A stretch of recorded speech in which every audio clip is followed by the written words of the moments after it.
Welcome back to Highly Respected IQ Supplements. I'm your host, Scott Greer. Today we have a very special guest. It is somebody the fans have been requesting for a long time. He has not been on the show in over a year, but we're finally straight from Finland, live from Helsinki. We have Bleppsama back to give his perspective on the Ukraine conflict because we needed a European perspective on this conflict. Been too American-centric from me and what you're seeing on Twitter. So we need to hear what the Euros are saying. So Blepp, how are you doing today? Hello. I'm doing great, Scott. Thank you for having me. That's true. You have not been conquered by the Muscali yet, so I guess that's a good thing. You know, Not yet. I mean, we're still holding up. We're just barely, I can hear the crump of artillery coming from outside of my bunker, but we're still hanging in there. You know, if we had an Estonian on here, he'd be like, please send help now! No fly zone! Nuke Moscow! So I hope, the Finns are a little bit more even-handed and sober-minded than their neighbors who also border Russia. So we'll just go straight into this. What are your thoughts about the Ukraine conflict? What do you see about Europe's stance towards Poland, etc.? Just the floor is yours. Thank you. Okay, so to start off, I think that this was expected to happen sooner or later. Nobody knew when it was going to happen, but I thought that this was unavoidable, that some sort of conflict was going to break out. Russia has clear incentives to go into the Ukraine and establish its control in the region after they lost it in 2014. They're just never going to accept that. It's the Cuban Missile Crisis in reverse. America could never accept a Soviet satellite state right on their border in the same way that Moscow needs a guarantee of the Ukraine never joining NATO, and they will not settle for anything less. So, and just like America, Russia is an empire, and that means that they have empire mindset, and they will always seek to expand their sphere of influence and their borders, and to have a sort of control around their country. That's natural when you have that kind of big empire. So, of course this was going to happen sooner or later. Now, for the rest of Europe to react this aggressively against Russia is a bit surprising for me, because I wasn't expecting this big of an outrage that immediately started to turn into concrete policy, and it's getting more and more aggressive by the minute. It seems like every day, it seems that people who are upset are egging on other people to get more upset and become more moralistic about, we have to stop Russia, we have to stop Russia, we have to stop Russia. And it feels like with social media, everybody being interconnected, everybody reading the same timeline, everyone consuming the same wartime propaganda, including our elected officials, nobody lives offline anymore. Nobody's there to do a reality check with a little, stay cool. So they are just going to go insane with, we have to do something, we have to do something. And it's, what was I going to say? It feels like they are just, we have put wheels in motion now that we cannot stop, and that the West is just going to escalate this conflict somehow by being so upset, and decision making is guided by what is right and what we ought to do, not what is strategically beneficial. For example, Finland has had as its security policy since the World War II to remain neutral, strong on the fence, but neutrality, to not ally ourselves to any foreign power. And by doing this sort of Switzerland route, we have the best defense against Russian aggression, since the Russians don't have any incentive to remove, shall we say, American missiles from Finland. And they have also, with no incentive, with the cost being so high as Finland spends a lot of its defense, means that we have a relatively secure situation. And our neutrality policy is based on this balance of power, which has remained more or less the same since the end of World War II. Not much has changed. And people ask me constantly, well, do you think Finland should join now? Because Russia just attacked Ukraine, and that's really upsetting, and I'm really upset, and I'm scared. I'm scared, and I'm sweating, and I'm emotional right now. Shouldn't you do something? It's like, no, we cannot act on the basis of emotion and hysteria. We have to stay level-headed here and look at the situation. The balance of power on which our neutrality policy is based on is still the same. Nothing's changed in this. And the Ukraine conflict has nothing to do with us. We still benefit from our neutrality. The conflict here seems to be between the elite in the West, in America especially, Biden and everybody who, is his supporters, and Putin and his regime. This is an American-Russian conflict that is taking out itself as a proxy war now in the Ukraine. This is not a Finnish conflict. This is barely even a European conflict, I would say. This is between them. And we have nothing to gain by involving ourselves in this conflict. Let America and Russia duke it out with nukes if they really, really want it. But for us, just stay out of it. But what if Russia attacks Finland? Well, that is a real threat. Sure, it's always been there. Nothing's changed here since World War II. I mean, we've always lived under the threat of a possible looming Russian invasion.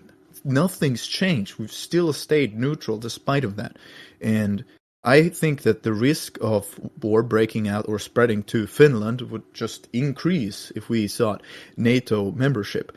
Now, be that as it may, the people who make decisions, who make policy in my country and in other European countries are not level-headed.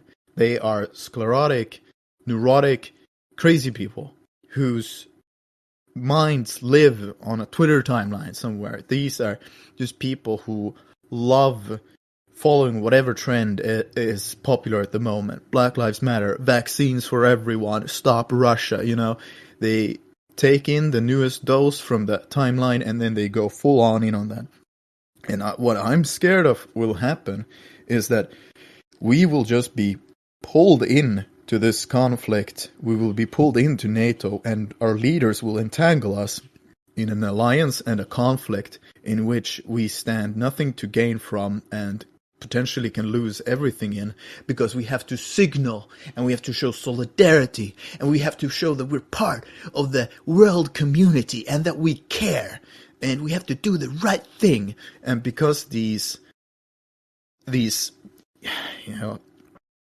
pansies are running the country, we can't expect them to act in a rational way. The people who are irrational and be mad are not Putin as much. Maybe Putin is mad as well. I don't know. He might be. But the real crazies that I have to deal with are our own elected officials. And another thing that I want to point out is that I would never want to join NATO for the reason that America is not just in it, but the leader of NATO. And America has shown itself time and time again to be an extremely unreliable, fair-weather ally who you can never count on to go all the way and support you. I think the South Vietnamese learned that the hard way, and so did the Kurds in Syria.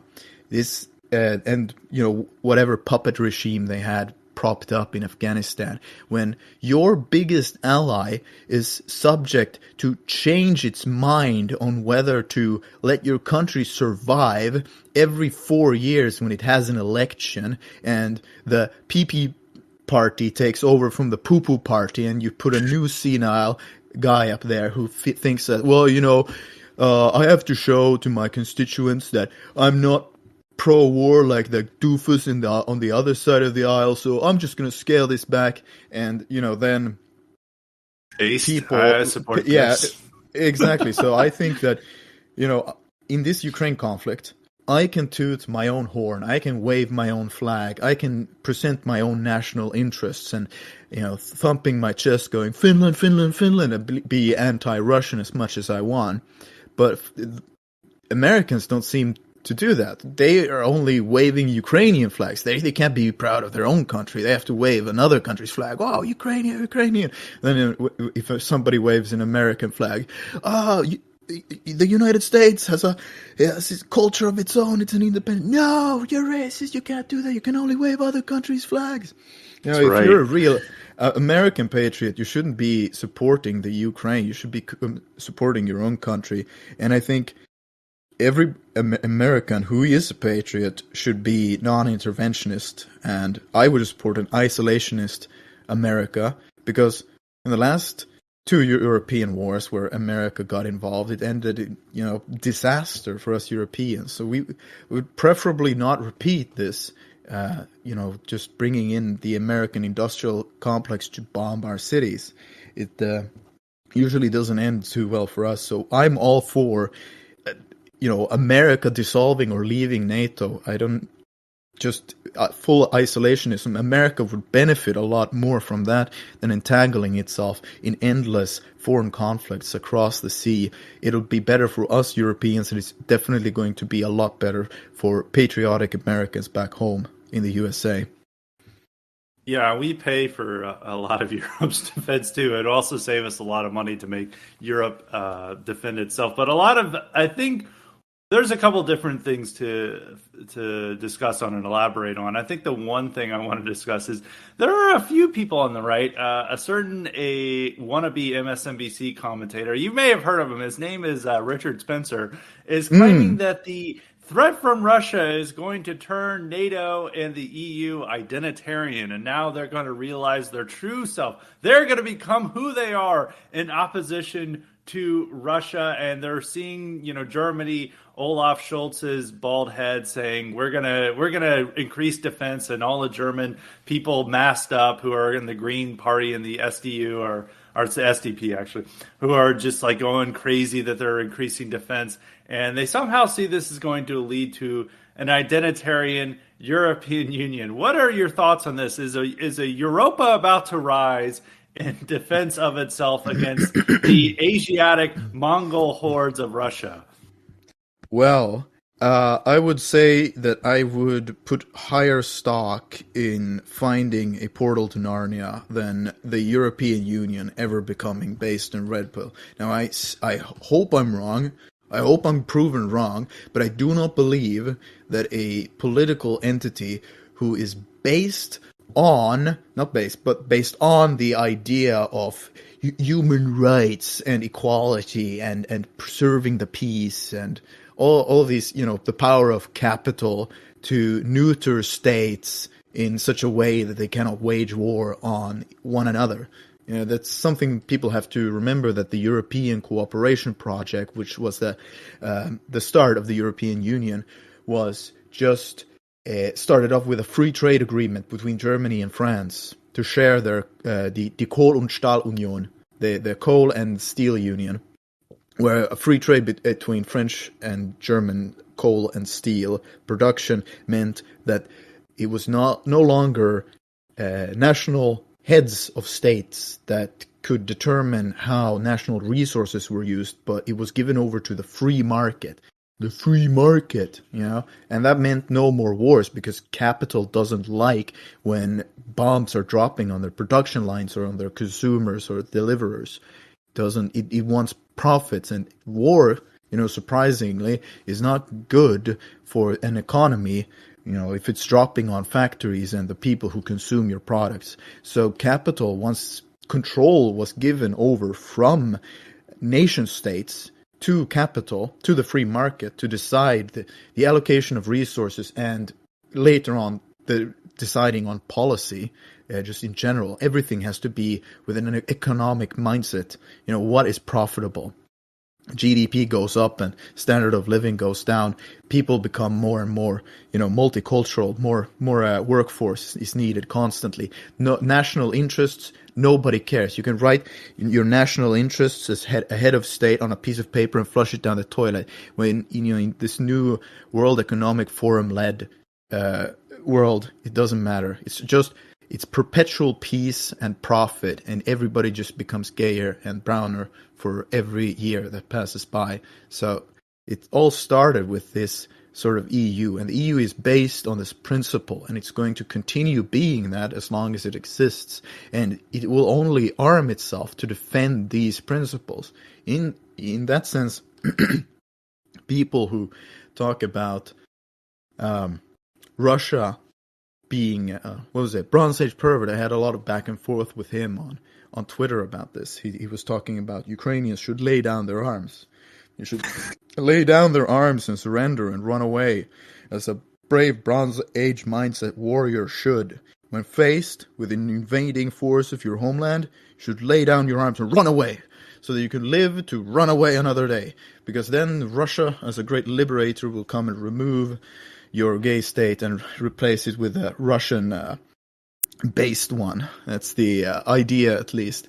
It's a shit sandwich, You either have the European Union and the states which are aligned to it, who you can either defend, and by extension defending their values, or you can run away like a brave Bronze Age mindset warrior and surrender to a foreign enemy who is racially different from you. It's no different than, an African country like Uganda invading you and taking over and just placing blacks in control of your government. That's how we view, at least, Russians as, definitely ethnically, racially different from us. And that means that when this question is brought up in Finland, it stokes such a fierce emotion in people. A lot of my friends, and I've tried to stay as cool-headed as possible, but I've seen a lot of my friends, Finnish friends on Twitter, who have lost their cool and have just become so mad, so infuriated at the thought of Russian invasion. You can just imagine a guy who's like blowing steam out of his ears and who's clenching his fists so his knuckles turn white. That's the regular Finns' reaction to thinking about the Russian invasion. There's just nothing that gets us fired up as much, and it cuts through all political divides. It doesn't matter if you're left, moderate, or right wing. Just everyone is unilaterally against this. And it's the same in Sweden as well. It's just going back to the 1500s, the king of Sweden, he described the Muscovite as our ancient ancestral enemy, 500 years ago. And that's pretty rich from a guy who fought his entire life against the Danes, and the Danes, executed his father. But, he still maybe he decided no more brother wars after that. No more brother wars with his Danish cousins.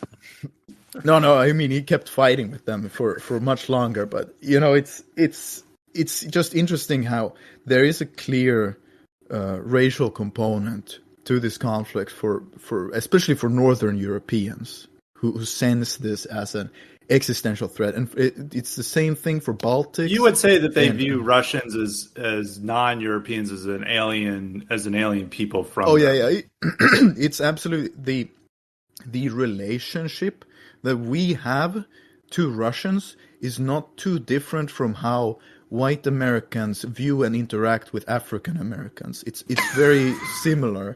I mean, that should give you some perspective. If you had an African American state on your border that was 10 times as big and was threatening to conquer you and install an African American government over you, then you'd be pretty upset. You'd be pretty on your guard. You wouldn't want that. So just the racial component means that there can never ever be an alignment with Russia by any other group of people than leftists whose politics is based on this desire to defect, to betray the in-group, who hate the in-group and seek alliances with the out-group.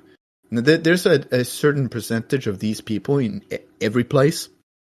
And in Finland, this just manifests itself as people being pro-Russian. Leftists are the most pro-Russians because they hate Finland. They hate their own people.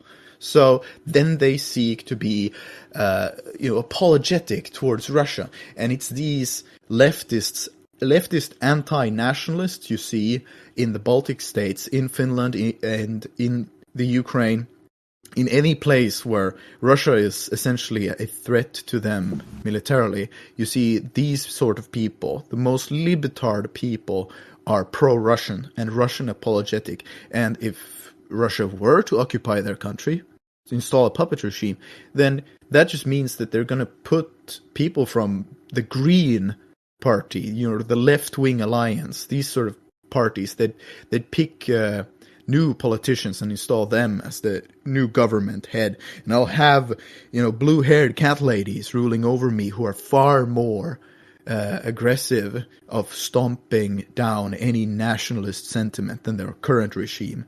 So the final reason for us to be wary of this is that even though we don't support NATO, even if we don't want to align ourselves with the US, even if we don't want to support the policies of the European Union, there still is the fact that we cannot ever accept the national shame of surrendering to a foreign enemy who is attacking your soil, not just a foreign enemy, but an ancestral enemy.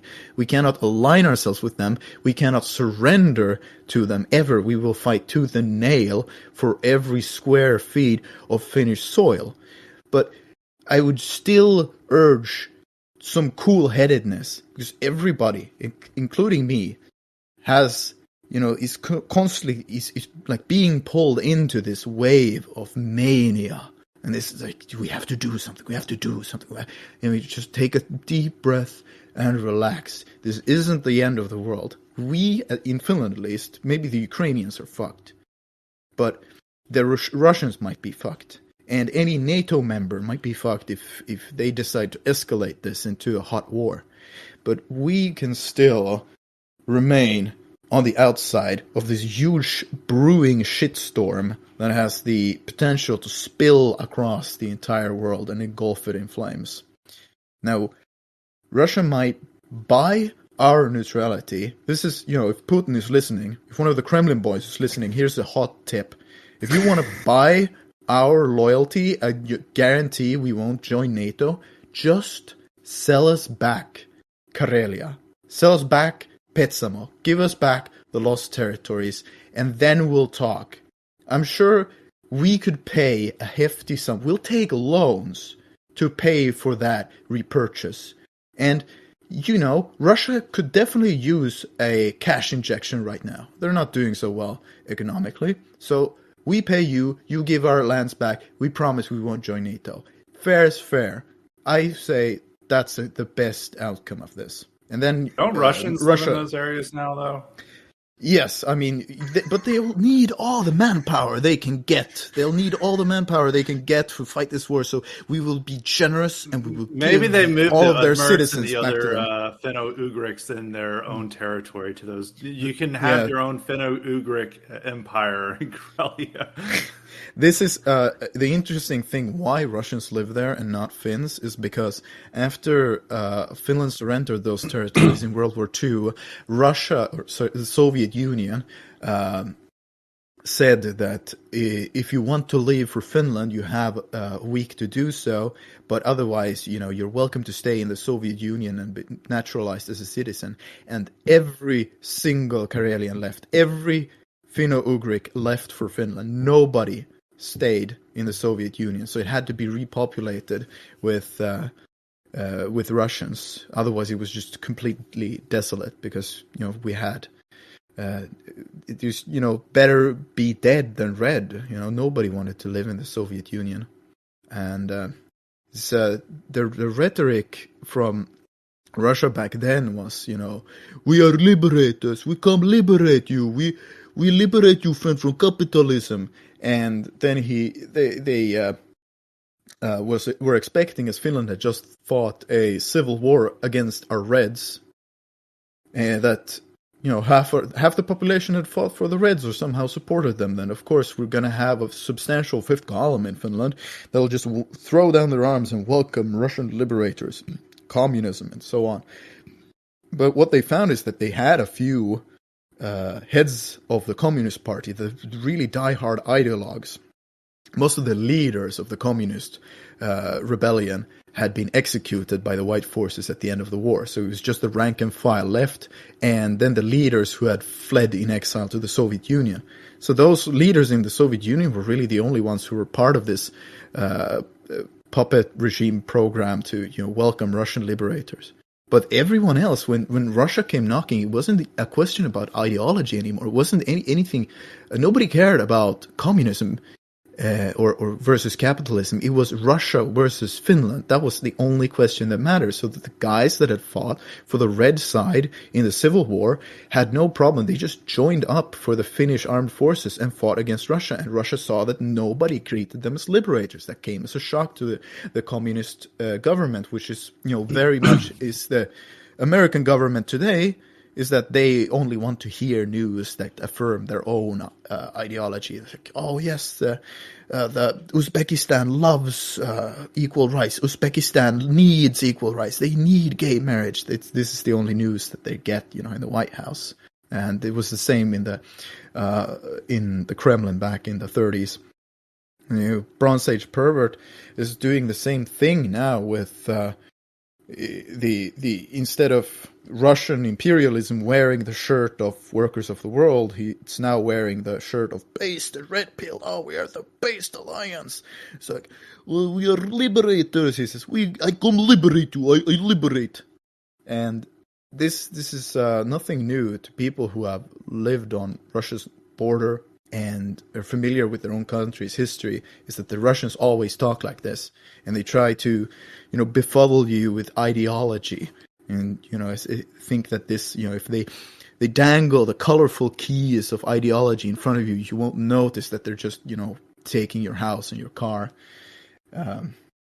But yeah, it's just a very, very... You guys have a lot of problems with Slavs and stealing your cars. I think your problem with Poles is that they steal your guys' cars. I mean, what are you guys losing your cars to Slavs for? I don't know. This is seems like a big Euro-poor problem here with Slavs engaging in car. Like, it's very odd to see how... You know this, in America you have these stereotypes that...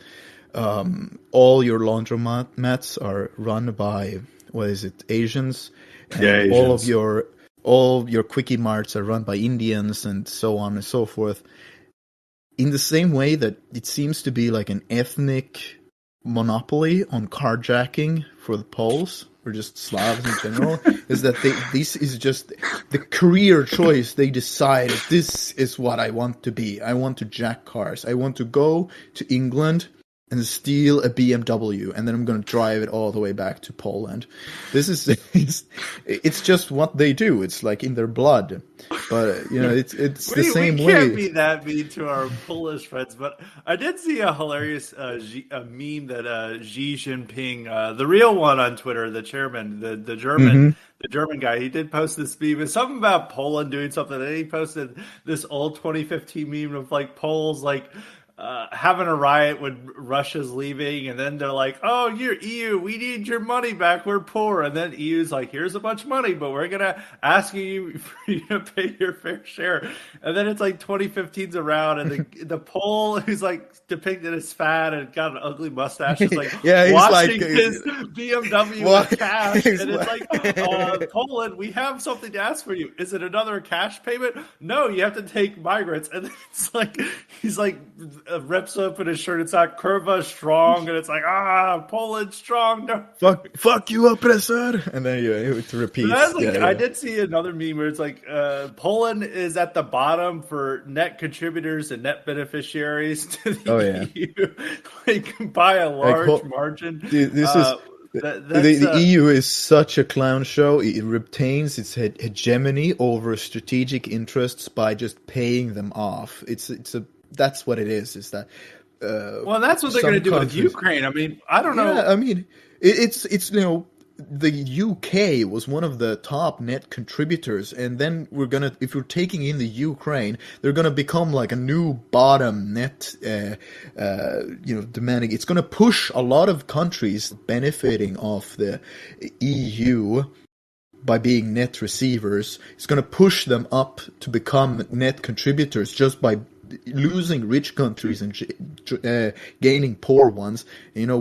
I'm gonna have to foot the bill for this. This is bullshit. I mean, I think that I want to leave the EU. This is clearly not working out for us. To prevent, the redistribution of wealth to Slavs. Yeah, I mean, man, you guys. I mean, I fully support like direct action protests for Finland to leave the EU. We should all just drive our tractors into Helsinki and trucks and just start honking day and night and just spreading manure on the We will not pay streets. for Ukrainian welfare. Yeah, for real. I mean, talk about Russian occupation of the Ukraine. Dude, the EU occupation of my country has been going on for 20, 30 years. It's not ending soon because people just, accept it getting worse and worse, a little by little every year, man. And the worst people are the people who defend these sort of, well, the people I'm talking about. Very, very normie core people who live on Instagram and get their opinions from MSNBC, YouTube, whatever the YouTube algorithm spits out at them. This week in stupid, John Oliver. That's the worldview, right? These people are we have to show solidarity and this community building, all of us in this together. And, that's just words. That's, again, dangling the keys of ideology in front of your face so that you are supposed to not notice, the Polish man stealing your car. It's being clear-pilled. If being clear-pilled is not being diluted by ideology, is to just every time people start talking about our values, the based, the equal, whatever. When people start talking about values and morality, you should, warning sirens should start blaring in your head that you're about to hear a load of bullshit and that somebody is trying to trick you into giving up your money and your future and your homeland. So just fuck all of these people. We have very clear personal interest for our own country. America has its own interest for its own people, and all of these people who spew bullshit about moral, obligations and what is based and what is right and what is wrong. All these people are just out to deceive you, man. I agree. Some of this stuff about, the most idiotic take I went on is the feeling that the EU is going to become based as a result of this, which we talked about. I think one argument to go on into is that I've heard some people claim to me is that if EU allows Ukraine into the EU, it will allow another based socially conservative country to have its say in the EU, and that will push the EU in the right direction. What do you say to that? Oh, sorry, you cut out there for a second. I didn't catch that. By saying that the EU, or there's this argument among some people that they're saying that if Ukraine joins the EU, that will allow another voice to push back at the wokeness that's going on in the EU and push the EU in the right direction. Oh boy, what do I even say to that, man? Oh, holy hell. I've not heard this take before. This is the first time I'm hearing it right now. Somebody has made this take very strongly for me. I mean, this is somebody who's getting bought into the Ukraine stuff, and they're being this is like so ass backwards deluded. I don't know which planet this person. Well, a lot of populist people are making this claim because they're like this is there's nothing based about Ukraine. All right, there's nothing cool about these people. Just generally.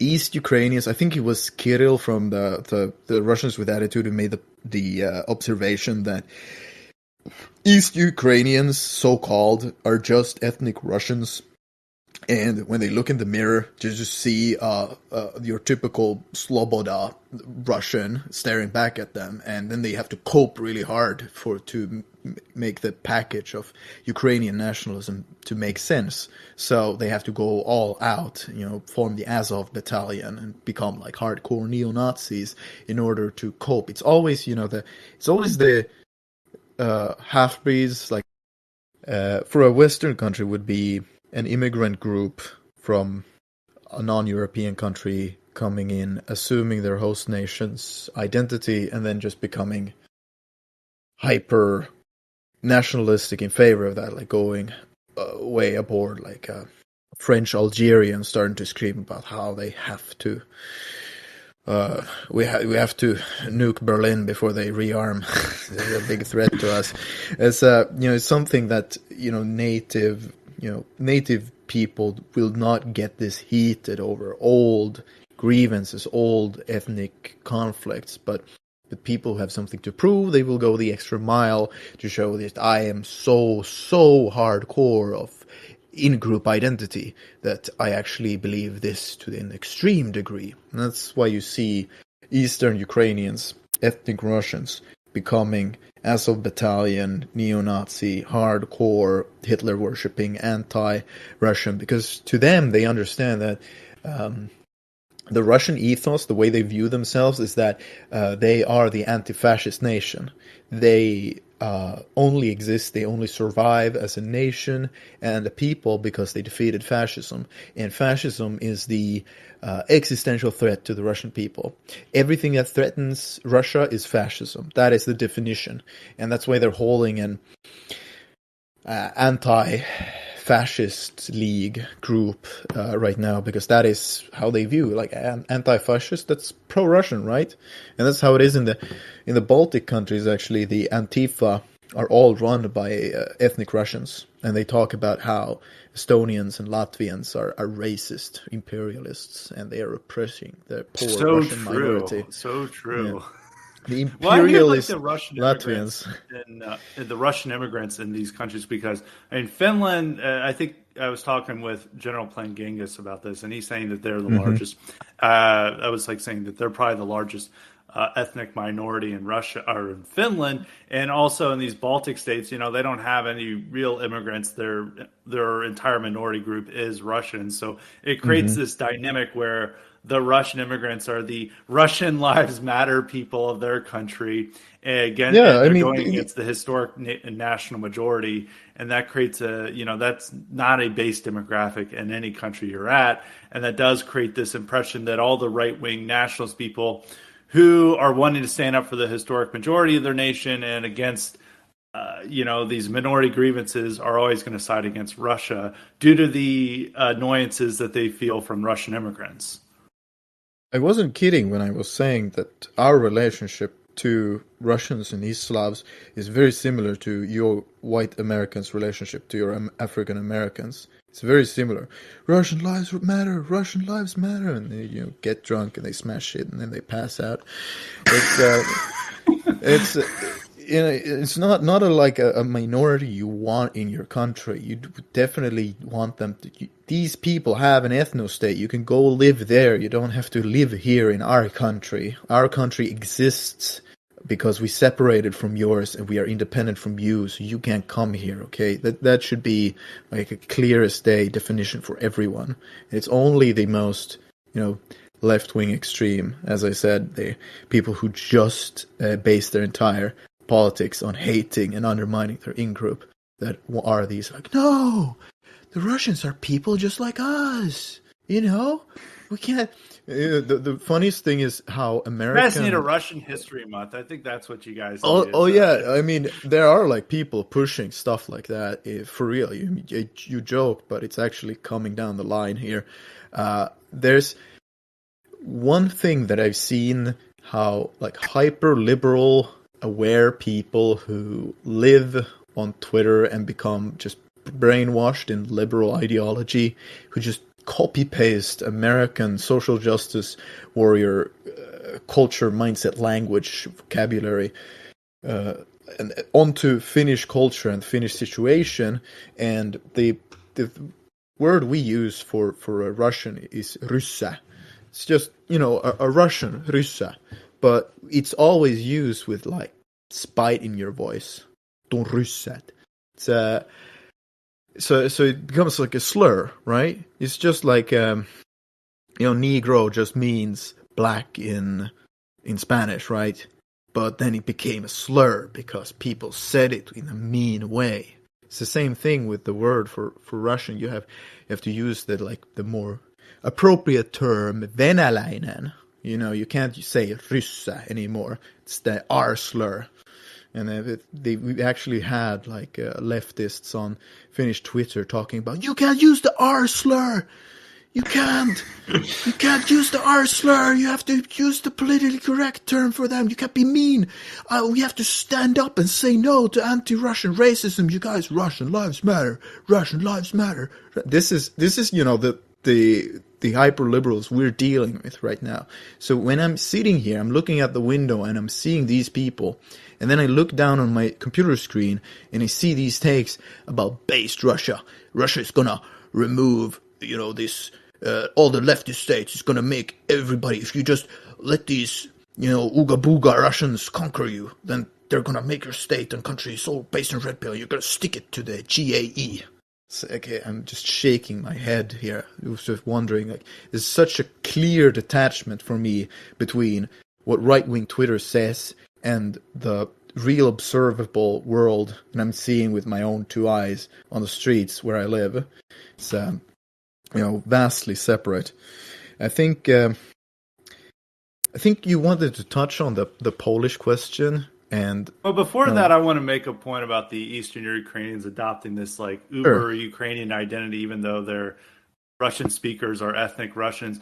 Is that one point to make is that, and a little bit different from other nationalists of the immigrants who come to their country, or the French Algerians who go to France, is that the people that they all hate are their neighbors themselves, because all the pro-Russian people are people that they know or live by or live in these cities. And this is where all the nationalist fervor is. And I don't even know how the clear distinction of this is, because a lot of those people are Russian speakers and a lot of them are ethnic Russians. So I'm not even quite sure how they define themselves. There's not even a religious difference that they can make them, but it's just simply a political difference. Maybe it is what the American fantasy of national divorce is, where political differences are so severe that becomes their main identity, and that becomes enough of a national identity to be out, that the people who want a free and strong independent Ukraine, they then become to adopt this super Ukrainianism, even if they may be an ethnic Russian and don't even really know how to speak Ukrainian.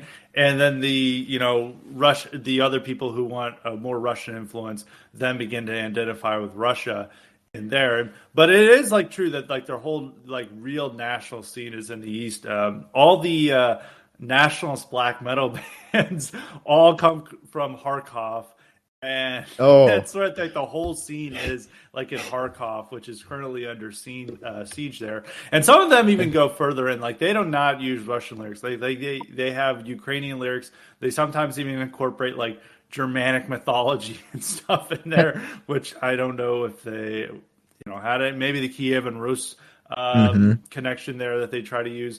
But that's all the stuff that they're into. So it is something to realize that it's not just generally that these are people who are immigrating to Ukraine and they're living in Lviv or whatever you want to pronounce it. Where I guess I've been debating whether to use the Russian or Ukrainian pronunciations, but we'll just use them interchangeably. They're just sitting there and they're we're more Ukrainian than you, and it's ethnic Russians saying this. It is ethnic Russians are people who are Russian speakers going up against other Russian speakers, and it's a political divide there that they're each decide to choose what their ethnicity is.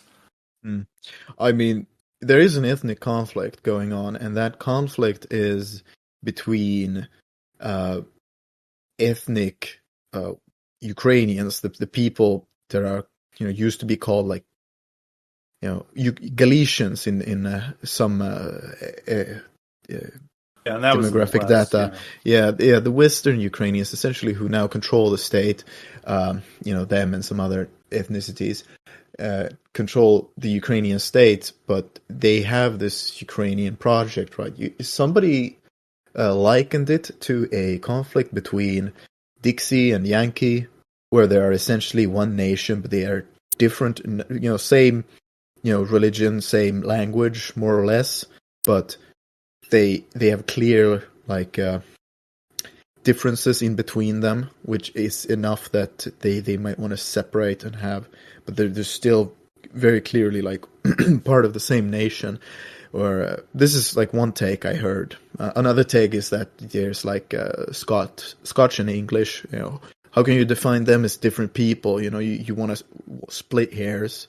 It's well, one can be said to be this and that, and you do DNA tests, and they're pretty much all the similar. And the language as well, it sounds like they speak the same language, a bit different dialects maybe, but it's splitting hairs. It depends on who you're asking, is if they're different people and to what regard degree they are. And since I am not Slavic, and I'm not Ukrainian or Russian, I cannot comment on this. I can't say if they're two distinct ethnicities fighting each other, two distinct peoples, or if they're one nation more or less having like differences of that are more political and regional. But I will say that the general opinion for Finns would be that Russians and Ukrainians are the same people, and I can't tell a difference between them. They're all Russians to me. A funny anecdote I could add is that a liberal acquaintance of mine in Helsinki, she told me of her quote-unquote racist uncle. Just a stereotypical racist uncle who would do uncouth jokes. He would make disparaging remarks about black immigrants, and he would use sexist language about women. And his the liberal family, they would tolerate it. They wouldn't like it, but they would tolerate him because his family and blood is thicker than water. But then one day, he married a Ukrainian woman, and he was exiled. He was not welcome anymore. He was just completely frozen out. Nobody would invite him anymore. They would not talk to him anymore. Why? Because he married a quote-unquote Russian. And, that is too much. That a liberal Finn will not accept that. Blood is thicker than water. We can see past ideology. But race mixing with a Slav, that is across the line. That is against our humanitarian principles. And this racist. Well, I guess we're learning that Finns are the real racists. Liberals are the real racists here, while conservatives are fine with, mixed marriage between a Slav and a Finn. But apparently the liberals just can't handle that idea. They're just the real intolerant bigots. So I guess we'll now go to the Polish question.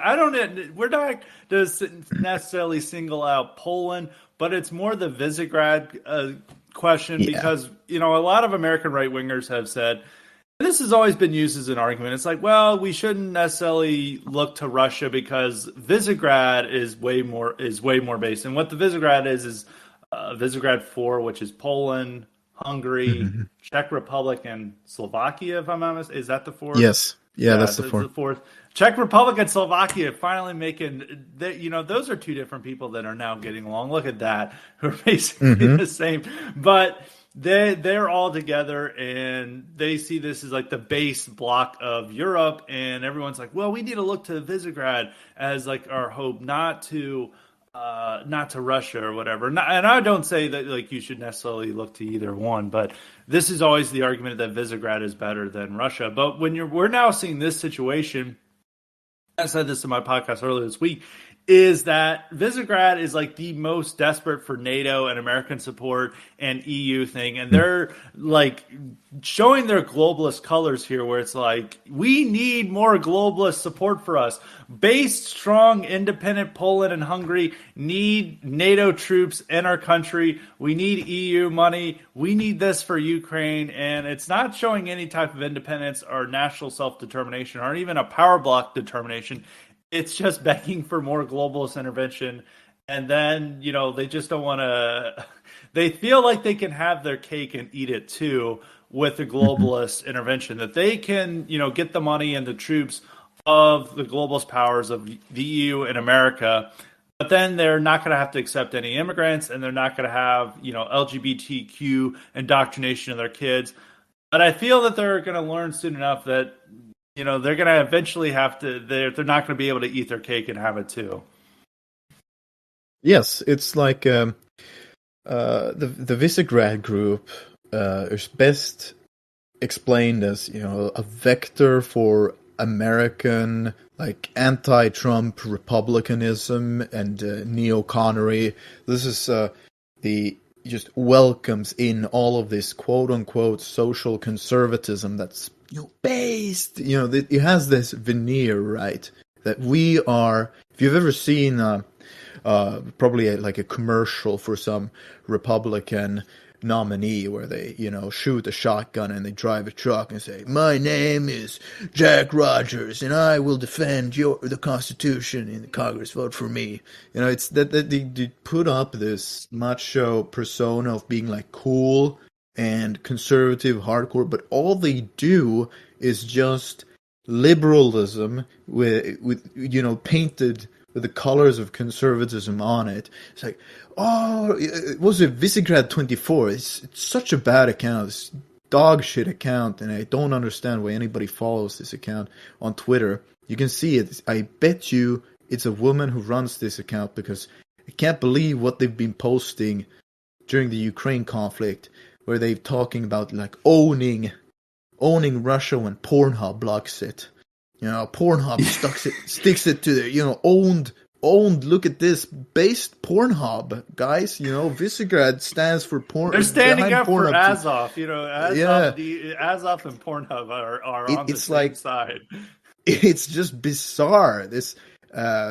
It's like a parody account, right? Where there was this cringy video of some Ukrainians, holes just throwing a Molotov out of their car at a Russian armored truck, and they almost caught on fire. Like they spill the burning gasoline over themselves in the car, and just it's like America's funniest home video. It's just an epic fail, and the Visegrad Group account posts this with the captions like, "Brave Ukrainians, look at how brave, and they stand up to applaud this." It's a really bizarre account. Was it big longhouse with stretching all the way from Danzig to Hungary, and on all sides of this longhouse is just big airstrips and NATO bases. That's the Visegrad dream, right?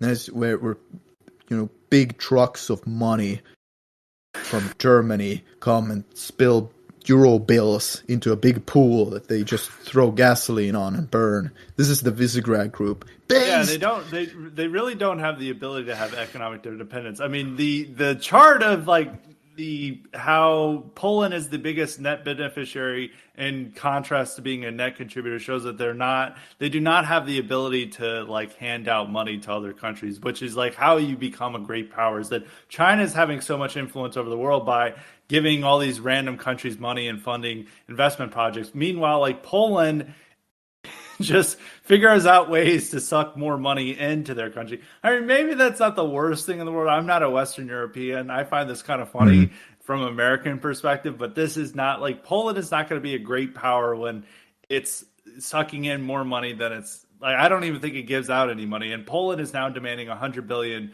euros for Ukraine and from the EU, of course. And Western Europeans are going to have to pay for that. Eastern Europeans are not going to pay for that. So, it is this ridiculous that the Visegrad Group could eventually become a rival to the EU when all these countries are dependent on payouts and subsidies from Europe, and they don't have their own economic independence there, and certainly not their own military independence. I think that, to my understanding, if I was a Polish nationalist, I would definitely would want to get out of the EU because then you're under the thumb of German bureaucrats who are just, they are taking as much out of Poland as they are giving, right? They put, it's just like European colonization of Africa, right? They put in money to build infrastructure and companies and a corporate foothold, which they can then use to extract profits of the money that they invested. It's it's a very, very smart imperialistic tool by Germany. It's sort of like gay imperialism because it doesn't have the flags and the goose-stepping soldiers and the military victories. So that's why I'm against it. But otherwise, it's working out really good for Germany.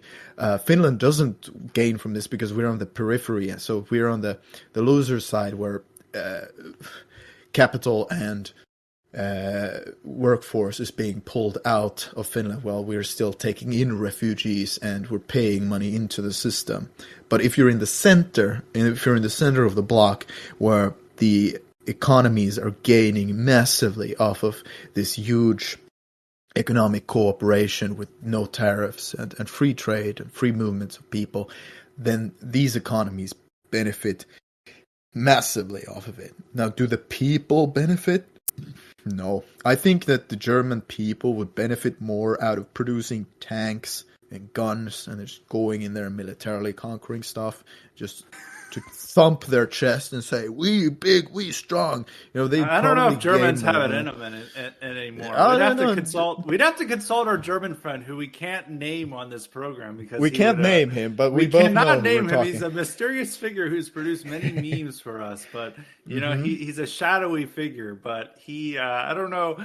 He's even doubtful that Germany can uncuck itself, so to speak. France could do that, but I mean, France has got its own problems. But like Germans seem, unfortunately, very happy for their current situation. Germans, same as Swedes, are people whom there can be no distinction between what they think, what they speak, and what they do. This is why Germans and Swedes have such a hard time getting along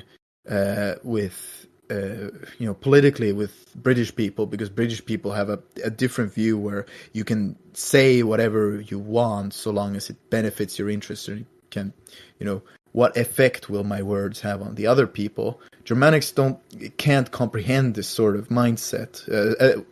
As an example, what I'm talking about, there's an interview on YouTube where a Swedish journalist is talking to a British politician, where this British politician says that, it's we actually are just going to say we're going to stop immigration, and we're going to say we're going to be tough on crime because that will make the racists and the nationalists vote for us, but then we're now actually going to do it.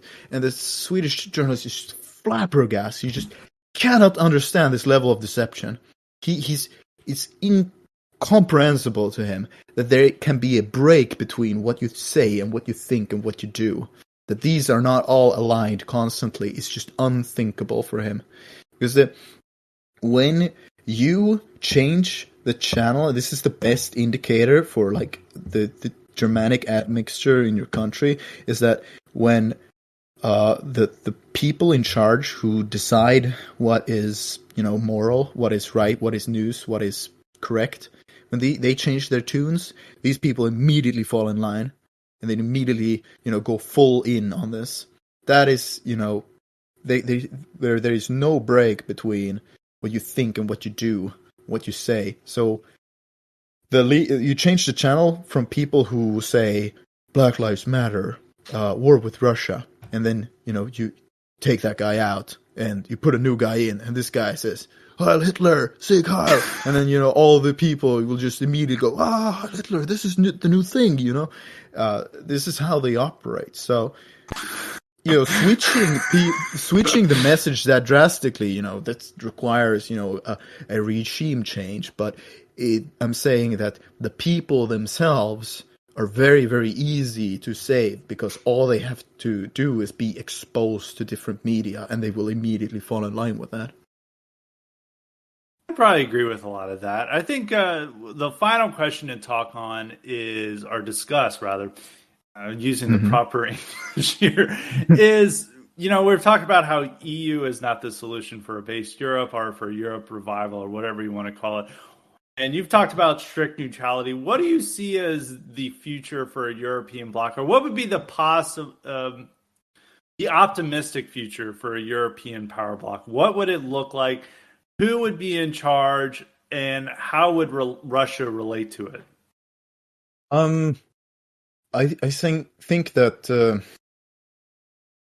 if I'm being like optimistic here, and I'm just saying what I think that is somehow within the bounds of reality, somewhat, but it's like wishful thinking on my part, then that would be a European bloc which has not a shared army, right? It's national armies, but it has an alliance between nation states within the Union, so that the Union includes military alliances and military cooperation, and there should be obviously only European nations in this. So that means no Canada, no America, no Australia, no Turkey. It's just European nations in this, and it would be led by a Germany, which would be the military backbone of this alliance, which would have the most to say, would use the enormous amounts of money that's flowing into the German economy due to the economic cooperation. I mean, if you wonder, how does Germany afford to pay so much in the EU? It's because they're extracting so much wealth from all these countries around them. So it's this money circle that keeps the economy going. It's like the same way the military industrial complex works in America, but this is a different subject. I mean, I would think that we could do it with all of the European nations that would exclude Belarus and the Ukraine, which pretty clearly belongs to the Russian sphere. And the only way I could see Ukraine existing as an independent state is as a direct vassal under a strong Germany to counter a hostile Russia, which is historically how it was set up.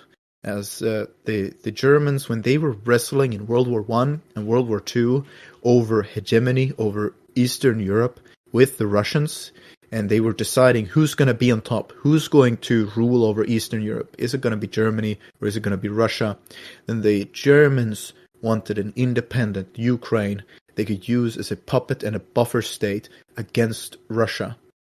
Whereas the Russians saw this as clearly core territories of their nation, which belonged to Russia and should be part of Russia. And that's what you saw when Russia gained hegemony over Eastern Europe. Won World War II, they incorporated the Ukraine into Russia proper. It wasn't a vassal state. They saw it as Russia proper. This is ours. So yeah, an independent Ukraine can only exist essentially as the Western middle finger to Russia to kind of hold them back. And I think that's also why it's being used right now by the West to fuck with Russia. In a way, a lot of Western powers are going out of their way to drum up support for the Ukraine, because it is a way to just stick it to Putin. That is all it is, really. But I wouldn't include Ukraine in this based alliance. I think that we could probably have a good trading relationship with Russia, where we wouldn't need to fight with them if we have our alliance, which doesn't include America, and they have theirs. They have their territories. They have Belarus, and they have the Ukraine. They can have that. But that's pretty much where I draw the line. If they want to come more westwards than that, then that's clearly overstepping it. The Baltics are off the table. Finland is off the table. That's no go for me. But Russia and Belarus, they can have, for all I care. right, that sounds like a reasonable solution. I would agree with most of that. So actually, one final thought before we end is going back Mhm. to your original point at the start of the podcast about how all these Americans are waving the Ukrainian flag in a way that they would never do, and expressing a kind of nationalism and patriotism for a foreign country that they never could for their own country. And I think one thing that is unfortunate here is that Ukrainian nationalism has become Redditified. It is the Ukrainian flag is essentially now on the same Captain level as Rick America. and Morty. If you have a Rick Hmm. and Morty Avi or a Simpsons Avi, that is the same thing as having a Ukrainian flag in your bio. Whenever I see a Ukrainian flag, I see Rick and Morty, I see Reddit, I see the SNL skit. I do not see, a proud European nation standing up for its homeland and its sovereign territory. I see an extension of the Reddit world order. And I know that's not what a lot of these Ukrainians who are fighting for their country feel like, but that is now the impression in the West. And it's all these people who, if you ever talk about their proud history of America or the people who built this country or about ethnic differences here and how people should resist foreign invasion in our own country, they'd be horrified. But then when they see Azov talking about how they're gonna stick it to the Muscali, they're like, "Oh, we love you! Yay! Kick those Russians' ass! Commit as many war crimes as possible." Which that's another thing is like the Reddit brain is now supporting Oh as yeah, many war crimes as they possibly can think of, and Ukraine is the getting away with it too. bloodthirst, the Yeah, the bloodthirst on bloodthirst. I some mean, of these. The he him in bio, and that's just they have a little soy beard and glasses on in their profile, and they're just like, you should find Russian babies and break their necks and drink their blood, shoot yeah, I them in saw their one today. sleep. It was like from a woman named Ravenclaw Nerd, and she's like, Mhm. "Knock all their planes out of the sky now, God damn it!" And it's like Yeah. Ravenclaw Nerd is joining it. Now they've done this for everything. It's like the same with January 6th. I mean, they wanted everyone mowed down. They wanted machine guns just like shooting all those people. The amount of bloodlust allowed for liberals is just outrageous. And Twitter never censors this, but if you just like Mm. you have more to worry about like saying like please don't kill Russians in Ukraine than you do from like creating these fantastical scenarios of like them executing Russian saboteurs. And anytime they see a war crime clearly committed by Ukrainians, they're like, these are Russian saboteurs who deserved it. And it's like, you guys cry over like a black kid like having their hair tasseled in school, and now you're just like any Russian saboteur against the wall and shot. But Mhm. if some black kid is like, "What's up with your hair? This is a human crimes violation." The worst part is the constant Marvel superhero comparisons. Like, Aquaman has been spotted in the Sea of Azov washing away Russian military ships, sinking them, and Spider-Man is flying around and is shooting a spider web at the Russian helicopters, and Iron Man has been spotted. Wasn't it one of your senators who was talking about, Iron Man literally being in the Ukraine I don't know if that fighting was Russian fake or Hitler? not. It's a CNN analyst. I'm not sure if This, it was fake or not, but they've it might spread as so well many be. lies. I mean, there was one lie where I talked about in my podcast where it's like a 17-year-old girl has killed like 50 Russian soldiers, and people are Oh in the yeah, yeah. replies like, "This might be fake, but I'm going to believe it because the Ukrainian soldiers need this Hmm. morale," and they just began sharing it. So you can make up any lie about Ukraine Yeah. and share it around and say it's for the troop morale, and like Twitter will then make it a trending topic and how you need to Yeah. believe this. There So was this guy. go ahead. There was this guy on Twitter called Carl Winslow who made this observation, which I thought was very apt.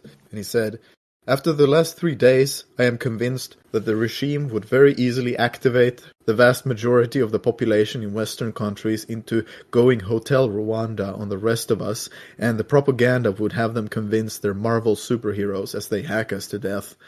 And I thought that was just so apt, just seeing this Reddit bloodlust as they're, painting themselves as, Captain Ukraine, Zelensky, he's Captain America, but it's Ukraine, and he's got all the Avengers assembled, and then they're just going to hack Russian children to death with, and Well, even send the TV rockets at shows them. that they watch, like I've noticed over the last 10 years, like Prestige TV really likes the heroes committing like Hmm. really butcherous like murder Oh or like yeah. really butchering the villains, like they're like torturing them to death, and you're like, yeah, get him, like hack off his legs, yeah, get him, like sodomize him, Yeah. woo, yeah, What get what them. what And they really what was a like watching terrible all the what was a prestige TV terrible shows have these animated like superhero? torturous murders in it, but it's also at the same time the Uh, one white pill is that these people have no capacity for violence. They're totally divorced from violence. So this is all just like fantasy and LARPing. That the one good thing about Carl and Winslow is that they could psyop them into supporting this, but they cannot psyop them into actually doing this because they don't really have the capacity for violence. You do see with like Antifa and stuff here, the people mhm. who are able to do that, but a lot of their violence is more to attacking inanimate objects like cars or buildings rather than necessarily attacking people at the moment. I mean, they will mob people and stuff, but as we've seen countless times, like Proud Boys are able to beat them off, but they are able to capable of violence. But the kind of violent Hotel Rwanda violence is that these libtards who relish their enemies being tortured to death and like having all their limbs hacked off. They are completely incapable of doing them themselves, and it's just a fantasy reaction.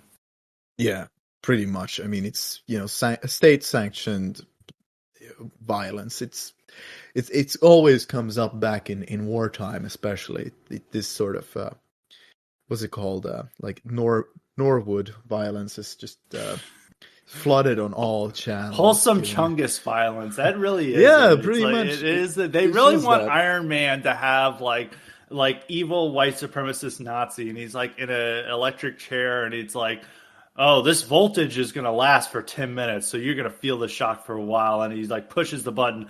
Hope you like being toasted or something like that, and they're like, yeah, get him. Like they really want Get like the him! worst Yeah, violence. make him suffer! Grr! Yeah, it's like I It love is this Netflix show.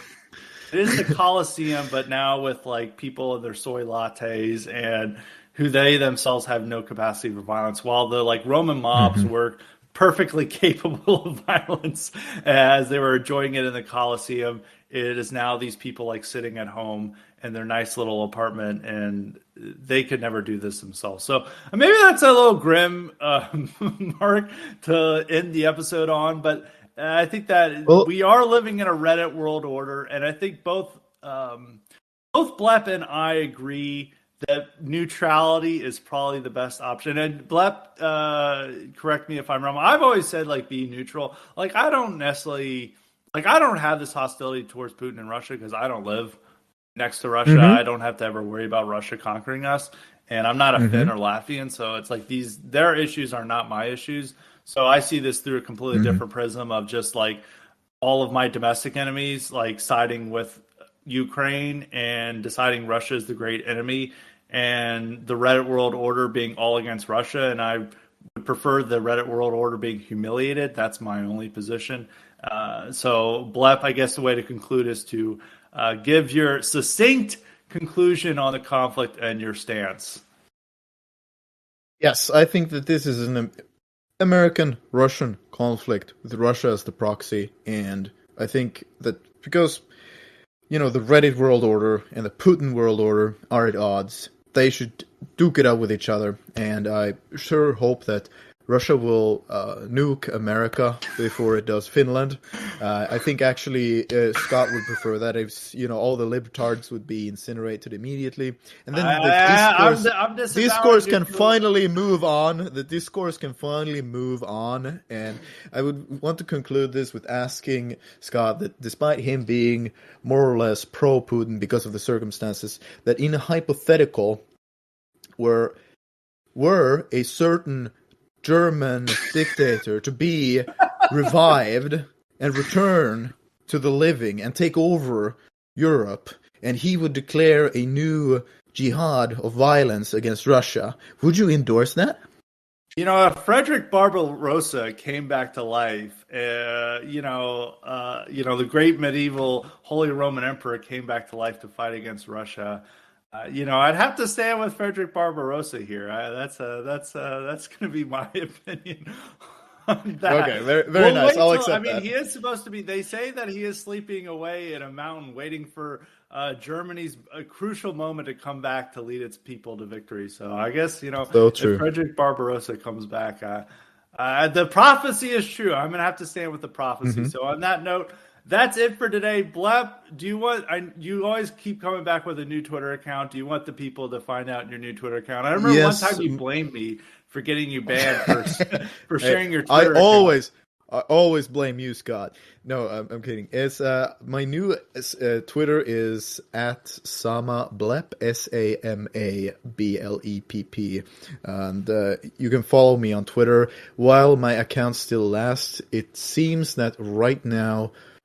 It's very hard to get banned off of Twitter. You can just write whatever, I've noticed. A lot of people have tried to write the N-word a lot just to get suspended, and just nobody on Twitter moderation responds. And I've noticed this myself that I can write a lot more edgier posts, and just nothing sticks for the report Jannies.